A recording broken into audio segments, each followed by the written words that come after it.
Namaste and welcome to this exciting episode of Saptology Debunking Mythology।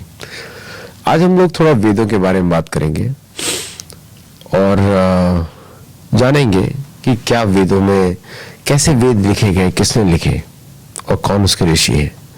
क्योंकि जब आप English translation पढ़ते हैं तो उनको कुछ समझ में आता नहीं है। तो पहली बात तो इंग्लिश ट्रांसलेशन से आप वेदों को मत सीखिए और वेदों का इतिहास जो है वेदों में ही वर्णित है। एक बड़ी जो है बहुत ज्यादा मिस्टेक है दुनिया में, वो लोग बोलते हैं ऋग्वेद इज द ओल्डेस्ट, ऐसा बोलते हैं। मेरा एक बड़ा साधारण सा उदाहरण है कि अगर मैं आपको एक्सपेरिमेंट दिखाता हूं कि अगर मैं एक सपोज गेहूं का एक ढेर लूं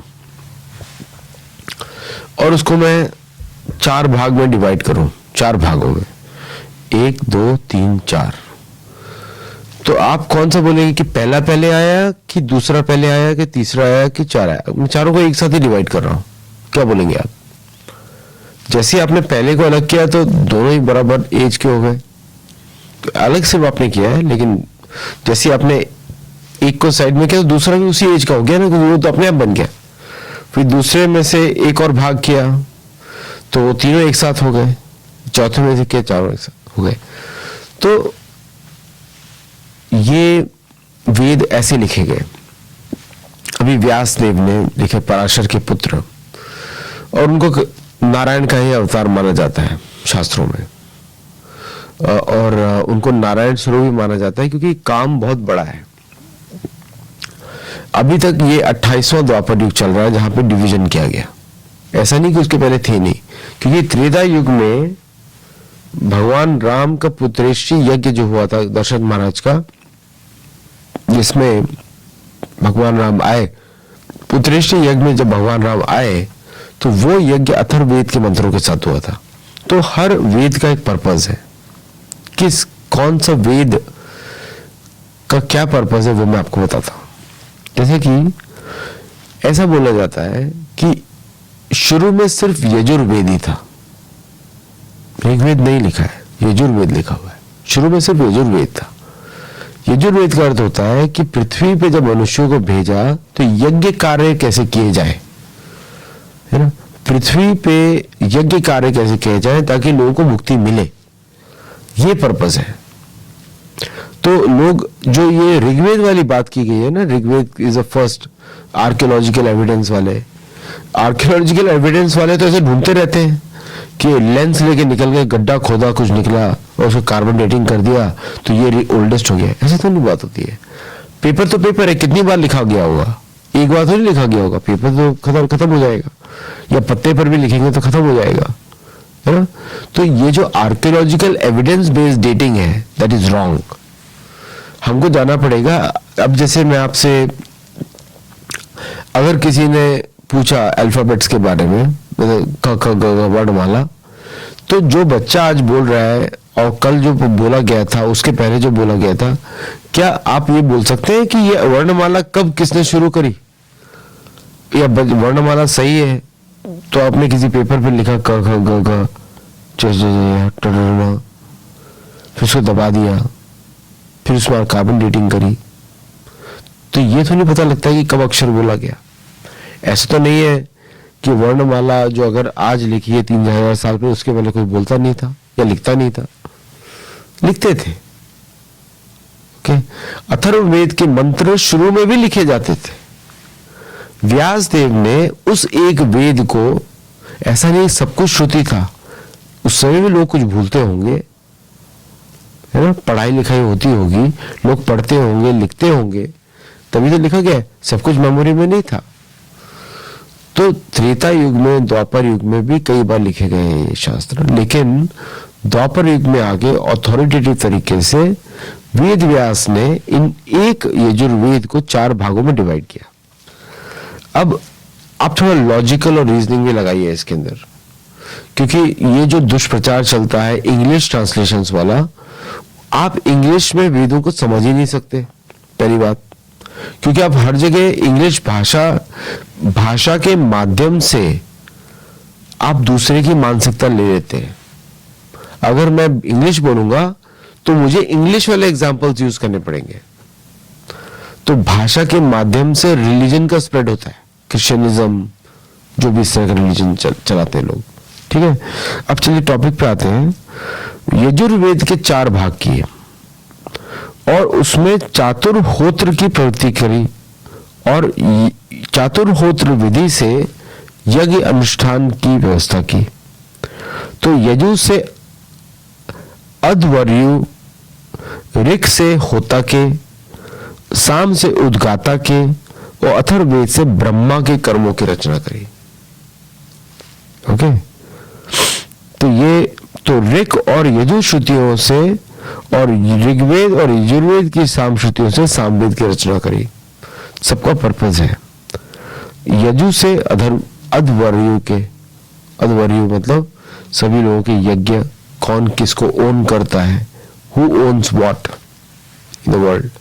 जैसे यजुर्वेद के मंत्र है ना, ओम पूर्णमद पूर्णमिदम पूर्णात् पूर्णस्य उदच्यते, ईशोपनिषद यजुर्वेद का पार्ट है।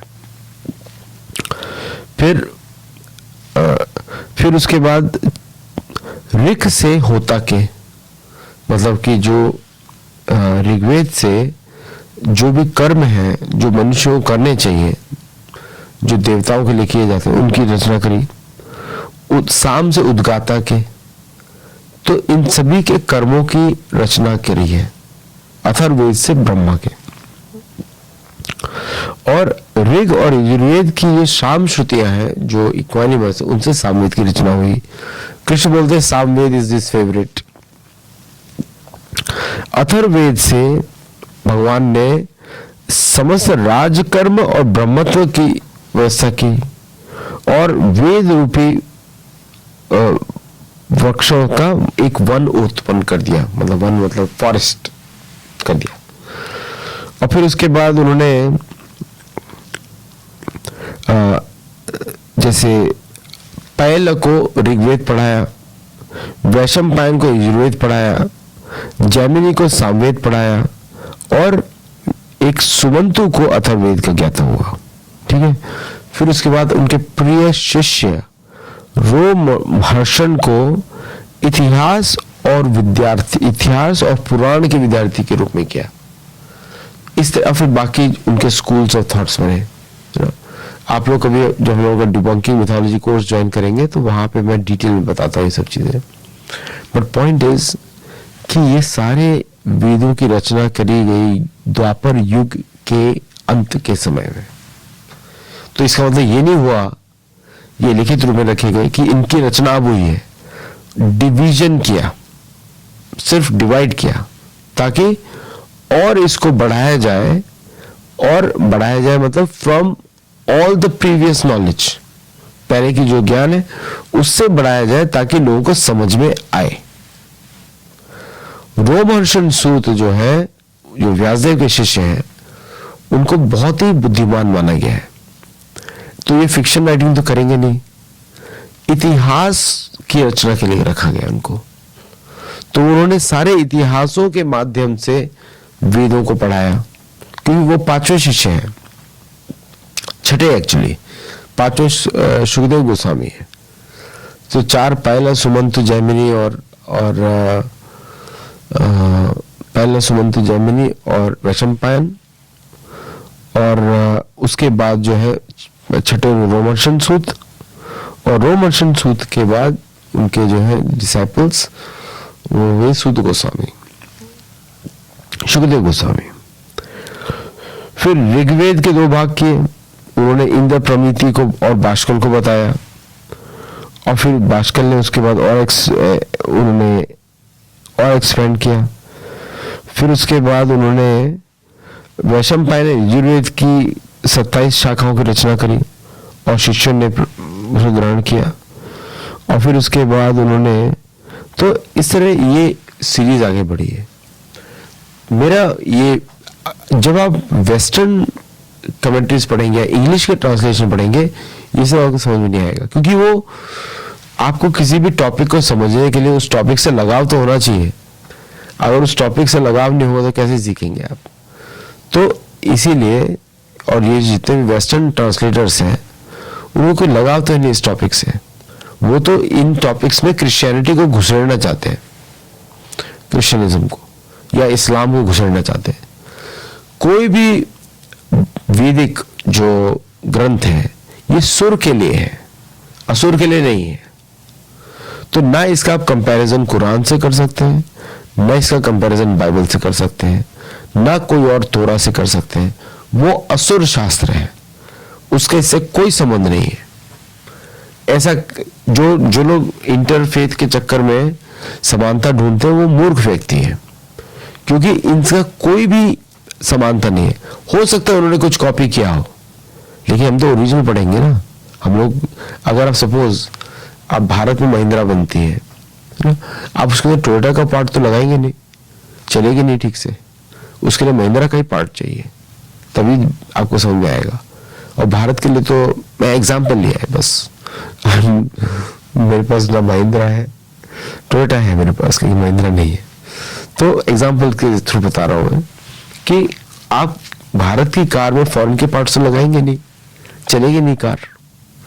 तो जब हम भारत की वेदों में, पुराणों में फॉरेन आइडियोलॉजी को अब नहीं देख सकते। कोई टोयोटा के बाहर का इंजीनियर आपकी महिंद्रा कार को रिपेयर कर सकता है, लेकिन पार्ट्स से सेम यूज नहीं कर सकता। वो तो अपनी तरह के अगर जुगाड़ करके कुछ करेगा तो अपने तरह के पार्ट्स लगाएगा। उससे कार चलेगी? नहीं चलेगी, महिंद्रा कार नहीं चलेगी उससे, है ना।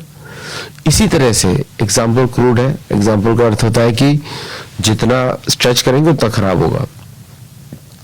इसी प्रकार से दूसरे की मानसिकता से आप अपने ग्रंथ नहीं समझ सकते।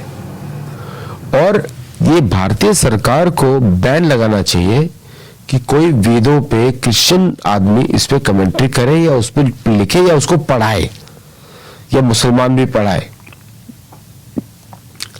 कुछ लोग बात करते हैं इंटीग्रेशन नहीं होगा सोसाइटी में। इंटीग्रेशन नहीं करना है हमको, सोसाइटी का इंटीग्रेशन नहीं करना है।